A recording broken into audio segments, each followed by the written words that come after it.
Diduga sengaja, mobil masuk ke rel kereta api di Banyumas, penumpang panik hingga perjalanan kereta api terganggu. Beredar di media sosial, sebuah kereta masuk ke rel dan terjepit di jalur kereta di Kelurahan Keradenan, Kecamatan Sumpiuh, Kabupaten Banyumas, Jawa Tengah. Pada video yang diunggah pemilik akun Instagram Andreli48 menunjukkan mobil hitam berwarna putih melintang di jalur kereta api.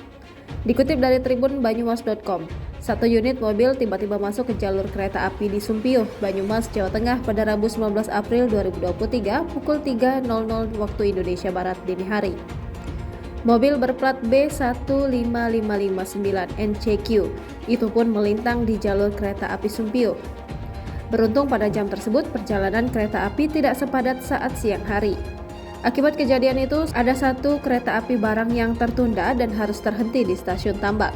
Berdasarkan keterangan dari sejumlah saksi warga, diduga ada unsur kesengajaan supir masuk ke perlintasan kereta api.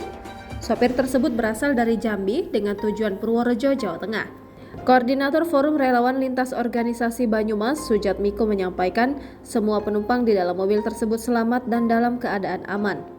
Menanggapi kejadian tersebut, manajer Humas Daop 5 Purwokerto, Kris Biantoro mengatakan kejadian itu bukan gara-gara tertemper atau tertabrak kereta. Dikutip dari Kompas.com, salah satu penumpang mobil, Takwa, menceritakan detik-detik mobil yang dibawa sopir berinisial SUV yang ditumpanginya.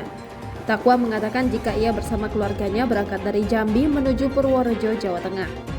Lebih lanjut, ia menyampaikan jika mobil tersebut berisi 8 penumpang.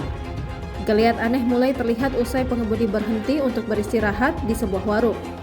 Tampak beberapa kali pengemudi mencoba berusaha menabrakkan mobilnya ke bus.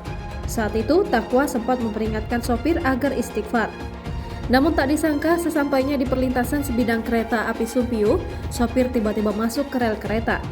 Para penumpang pun panik, namun sopir tetap melaju di atas rel. Setelah berjalan sekitar 1 km tepatnya di atas jembatan Sungai Angin, sopir banting setir ke kanan hingga mobil terhenti dan melintang. Jangan lupa subscribe, share, komen, dan like ya!